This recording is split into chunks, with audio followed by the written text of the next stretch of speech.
If you've ever hired a digital marketing agency previously and felt like you just set money on fire, you're not alone.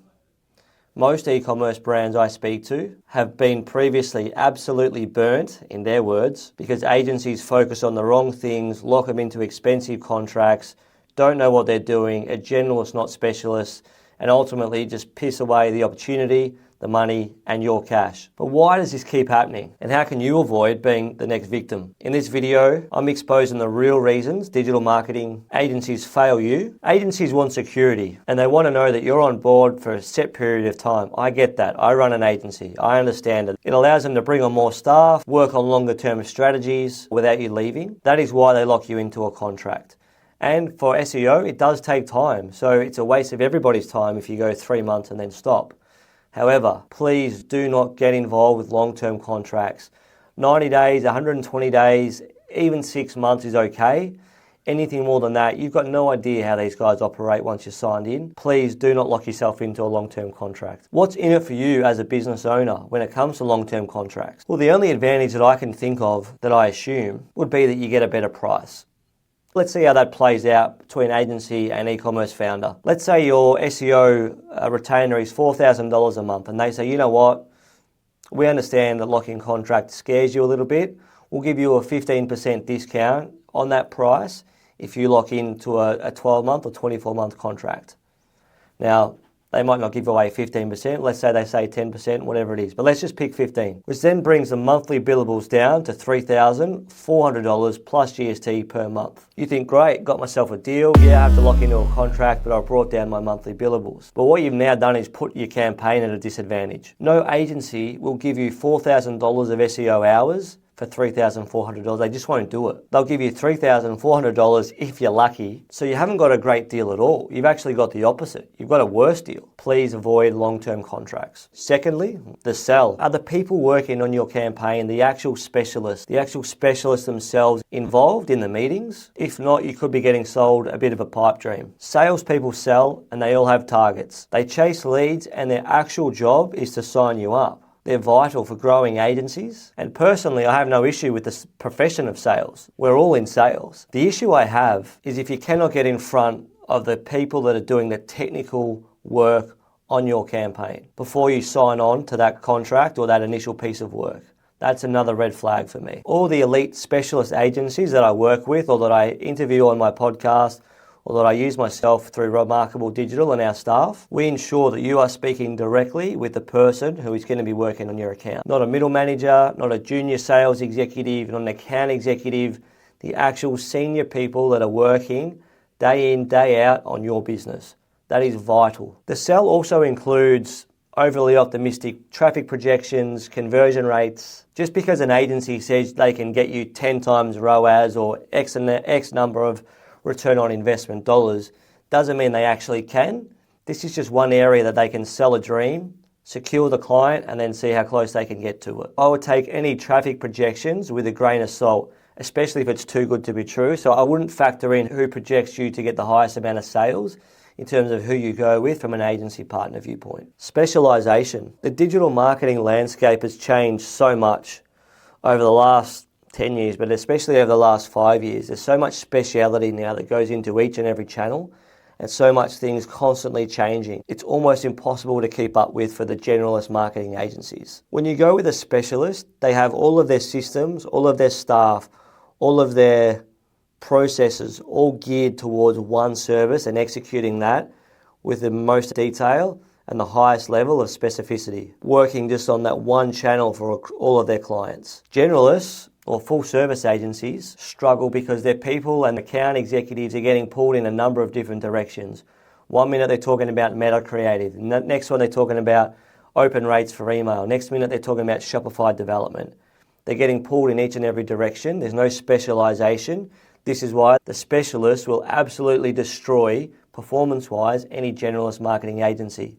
I've not seen one example where clients have come to us from a generalist marketing agency and we have not been able to massively improve their campaign performance. Every staff member is focused purely, in my case, on SEO, but you go to paid ad specialists, you go to Facebook organic social specialists, each one, it's all they do and they do it exceptionally well. The lowball agency. So You've spoken with a few agencies. You've got an array of different pricing, and now it's decision time. Low price generally means low hours on your campaign. It doesn't mean you shouldn't go with them, but just be aware that if they're offering you $1,000 per month for an SEO strategy that others are offering $4,000, $5,000, $6,000, how many hours are you really going to get on that campaign when you break it down?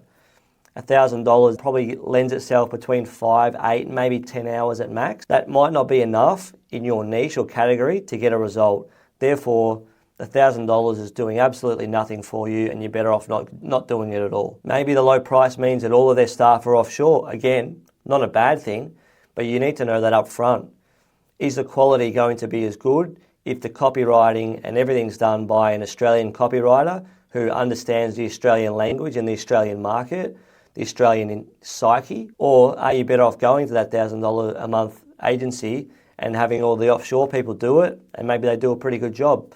That's not for me to decide, but I think it's something you guys should be aware of. I would pick the one that's shown the right level of care, not trying to hurry you into a decision, has educated you well along the way, and just have that one extra meeting to get a bit of a gut feel, because the people that care the most are generally the ones that will make sure they do all they can to make your campaign a successful one. Now here's the bonus tip. Here's the one I absolutely love. It's not what the agencies include in the contract. It's what they don't mention.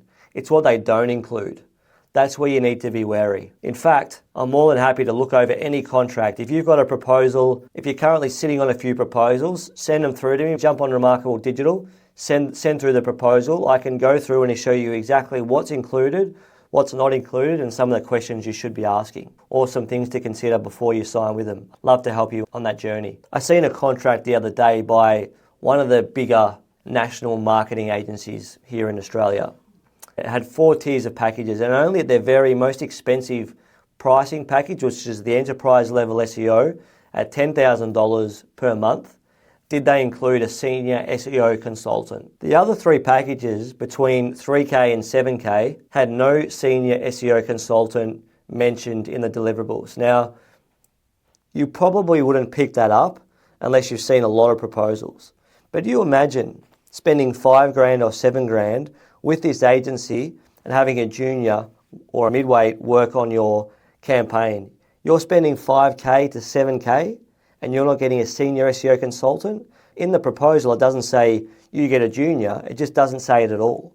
But when you look at the 10K package, it says senior SEO consultant, which makes me think that the others, you're not getting a senior at all. You're paying for their big executive team. You're paying for their overheads, their rent, their beer taps, their entertainment, their bonuses, all this sort of stuff. And you're actually not getting 7K or 5K or 3K worth of value. Think about that. It's what they leave out that is the real kicker here. They mention other things like access to live reporting dashboards. That should be standard. Fortnightly meetings are great, but mostly you're just in the room with the junior account executive who's been told what to say by the SEO specialist who's working on the campaign, or the meta ad specialist who's working on the campaign. They're just doing what they're being told. And if you've had 4 account managers in 6 months, it's a sign that that place doesn't have a great culture, people aren't happy, and there's some issues internally.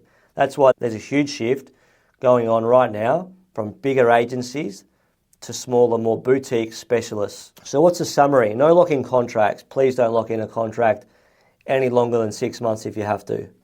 Be wary of the sell. Sales projections, it's all just a big sell to get you to sign that dotted line. Specialisation, deal with specialists, don't deal with generalists. Lowball agency pricing, if they're trying to do it as cheap as they can, how many hours are they really spending on your campaign to make a difference? And lastly, the bonus tip, it's not what they say on the proposal, it's what they don't say, it's what they leave out. Hope this helps. All the best. My offer is a 100% genuine. Send me the proposals. I'll go through them quickly and give you a couple of questions you can ask back just to dot the I's and cross the T's.